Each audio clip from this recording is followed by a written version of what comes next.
Patch 7.35 has widely been regarded as the patch of magic damage. We've seen spellcasters plaguing the game, and while Mage Slayer was initially a hard counter to these heroes, it's since received heavy nerfs. What if we told you there's a consumable item that Immortal players have been abusing for years now that is rarely seen in lower rated pubs? Stick around and you might just learn something new. What's going on, gamers? It's Phil H here from Beneath the Veil, and welcome back to the channel. Today we're continuing on from our last video and going over the most misunderstood early game item in Dota 2, Infused Raindrops. In this video, we'll dive into this item in particular and explore how it works, why you should be buying it, and why sometimes against the very same hero, it's not worth getting at all. Spells are an integral part of Dota 2. They are at their strongest during the earlier stages of the game, and naturally get weaker throughout the course of the game due to attribute gains through items and leveling, giving larger health pools and added magic resistance. Infused Raindrops aren't available until 3 minutes into the game, so while the first couple of levels will leave you relying on tangos and salves, by the time the burst damage really starts to come online and be crippling, you can already have a set of raindrops ready to soak the damage.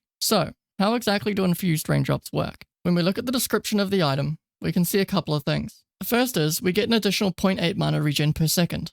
While this isn't the sole reason that we get raindrops, and we'd never recommend getting raindrops if you're looking for cheap mana regen items, it's nice to know there's an additional benefit to the item by them simply sitting in an active item slot. The real juice in this item is the magical damage block. When we read the effect, we can see that the item passively consumes one of its 6 charges and blocks 120 magic damage from damage instances over 75 damage. When all 6 charges are consumed, the item breaks.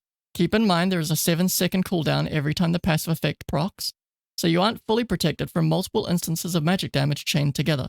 As with most things in Dota 2, the tooltip doesn't tell us everything about this item, because in order to do so it would fill the entire screen.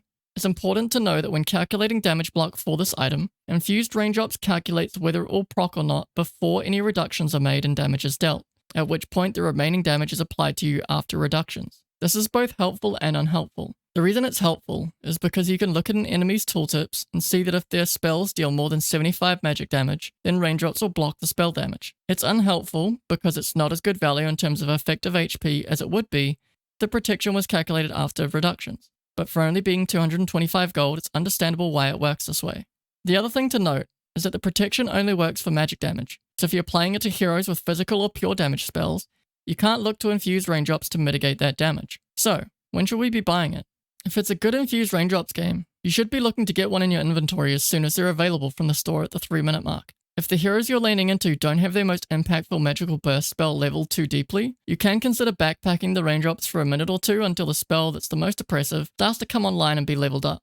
Keep in mind, if you're buying multiple raindrops, they do share a cooldown and will in fact both be put on cooldown despite only blocking a single instance of damage. So, if you're playing a game where you see big value in having raindrops in your inventory, just be mindful to not have multiple stacks active at once. If you want to maximize efficiency out of your raindrops purchases, here's a general rule of thumb that dictates when it's most profitable to purchase raindrops. Assuming a base magic resistance of 25%, which is the lowest base magic resistance a hero can have, as soon as a spell deals over 100 magic damage before reductions, it becomes worth it to have infused raindrops block the spell damage outright. This is because a spell that deals anywhere between 75 to 100 damage before reductions will deal 56 to 75 damage once base magic resist is accounted for. Since you're limited on charges, you don't want to be effectively spending gold to block instances of damage that would otherwise be relatively as hurtful as an auto attack. It's also helpful to keep in mind that if a spell gets either fully or partially blocked by the full 120 damage that Raindrop provides protection for, that's an effective reduction of 90 damage. Multiply that out by 6, and you're effectively getting 540 HP out of a single purchase of Raindrops if you're getting maximum efficiency out of each block instance. Now that we understand the mechanics of Infused Raindrops, which heroes should we look to buy them against? As with everything in Dota 2, there are cases when it can be good to purchase against a certain hero, and times when against the very same hero it's really inefficient. Let's, as an example, start with a hero who it's completely worthless against. So some people would look at a hero like Bane and think, well, he's got 4 single target spells, so it must be a good idea to get raindrops against him, right? However, if we look at Bane's spells, Nightmare does no damage, and then his ultimate Fiend's Grip, his Brain Sap, and his Enfeeble all do pure damage. So Bane is a hero that will never proc raindrops at all.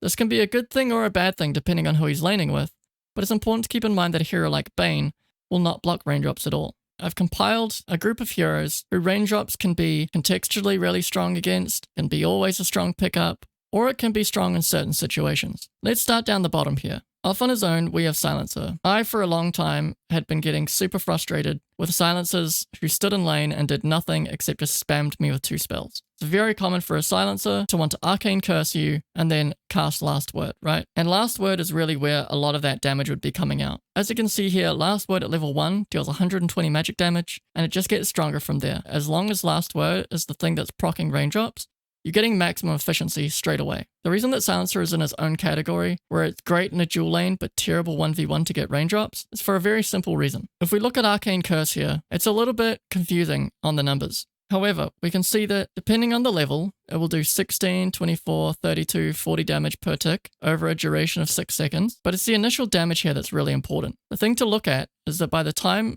a silencer has 4 points in Arcane Curse, it's dealing 80 damage. What that means is by the time he hits level 7 at the earliest, especially for a mid silencer, they'll be maxing Arcane Curse first, and then probably going back for Last Word second. So you'll find a lot of times when laning against Silencer mid, that by the time you can pick up raindrops, it's getting relatively close to the point where he's able to proc it with Arcane Curse instead. It becomes really, really unhelpful. However, if you're laning in a dual lane against a Silencer support, Last Word is going to be what he's going to rely on consistently to try and just deal tons of damage to you to get you out of lane. And raindrops is perfect for stopping that.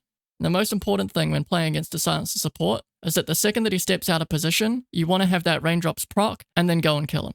It's going to be a very similar sort of concept that we'll see for a lot of these heroes who deal heavy magical nukes that all you want to do is survive the burst and then kill them off the back of it.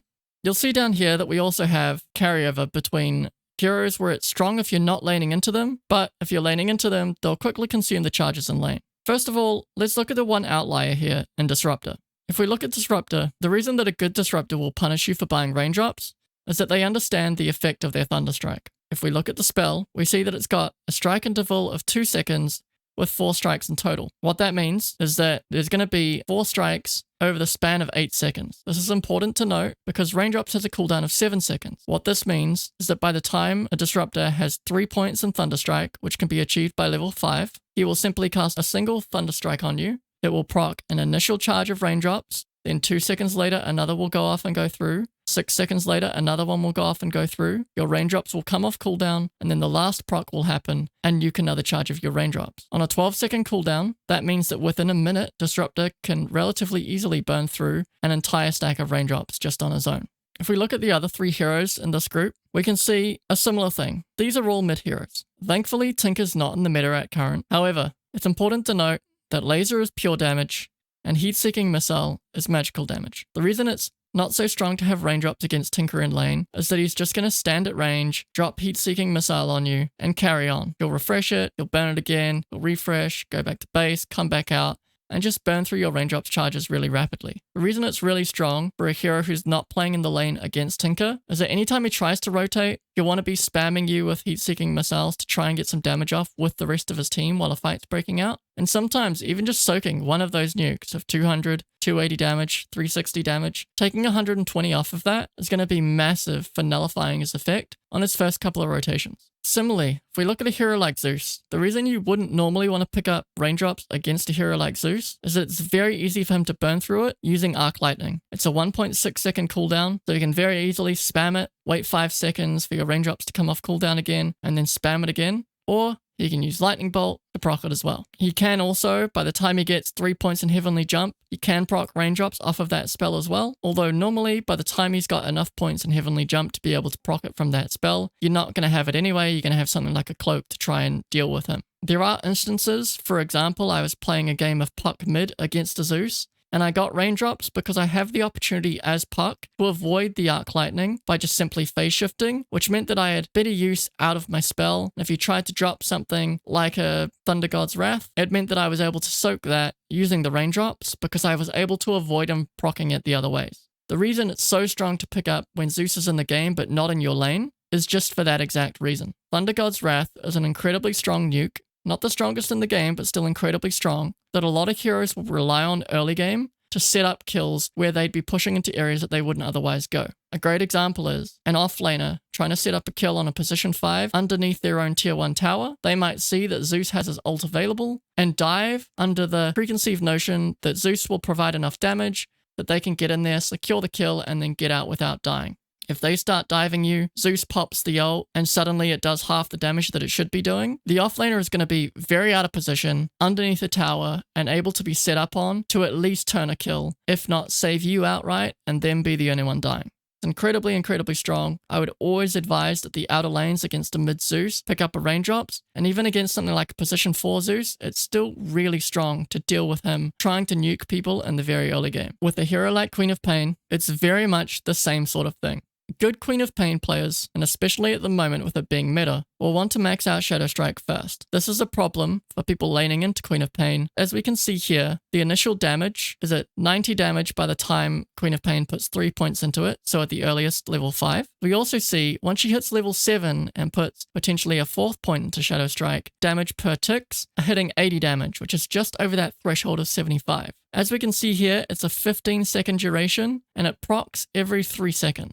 So it can end up being, once she's got 4 points in Shadow Strike, that she procs the use of your Raindrops initially with the cast, and then 9 seconds later, she procs another instance based off the damage per tick after that 7-second cooldown comes off. Then she'll have another proc at 12 seconds, which will go through, and then that last proc at 15 seconds will be when your Raindrops are off cooldown again, so she'll get another one out. So she can potentially get 3 charges of Raindrops out on a single cast at level 7. That's why it's not so strong when laning against Queen of Pain. However, if Queen of Pain is mid and you're on the outer lanes, it can be incredibly strong for a Queen of Pain who isn't regularly checking items as she goes out to gank. The reason for this is Queen of Pain players will typically look to do 2 things. The first one, which we can't avoid necessarily, is getting Sonic Waved. Since Sonic Wave is pure damage, it will go through for the max 350 no matter what. However, Queen of Pains will frequently blink in and then look to Scream of Pain to set up for that kill. Since most Queen of Pains are typically at the moment going for Shadow Strike first, they'll put maybe a point and blink and then go Scream of Pain, it's feasible to think that maybe she'll have 1 or 2 points leveled.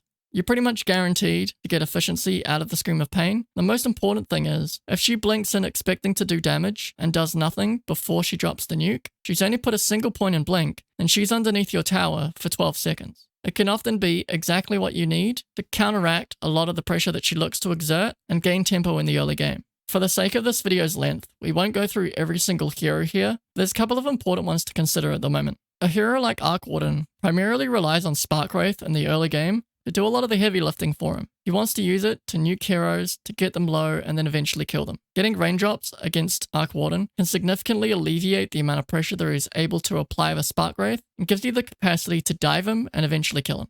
A hero like Hoodwink is very meta right now, and it's important to know that since Acorn Shot is a physical damage spell, it will never proc Raindrops. However, the Bushwhack will, and most importantly, the Sharpshooter will. It's meta these days for a Hoodwink to maximize Acorn Shot first, then max out Scurry, and only put a single point in Bushwhack early. So you do have to be a little bit careful with Raindrops to make sure you aren't getting regularly bushwhacked, but if you can have Raindrops online around the time that Sharpshooter comes online, you can often find that you can significantly alleviate the amount of pressure that a good Hoodwink will do. A good Hoodwink player will look to use their Sharpshooter to set up kills, rather than to catch somebody fleeing. It won't necessarily always save you, but it can quite often be the thing that will. Similarly, a pub stomp hero like Sniper only really has one way that he can proc Raindrops. As we can see here, Shrapnel, even when maxed out, only does 70 damage, so it will never proc Raindrops since the threshold is 75. However, if we look at his Assassinate, the 300 damage nuke at level 1. It's really important to consider if there's a Sniper mid that maybe picking up Raindrops is just what you need to stop him from getting those couple of free kills early game and setting up his inevitable snowball. I definitely advise you all go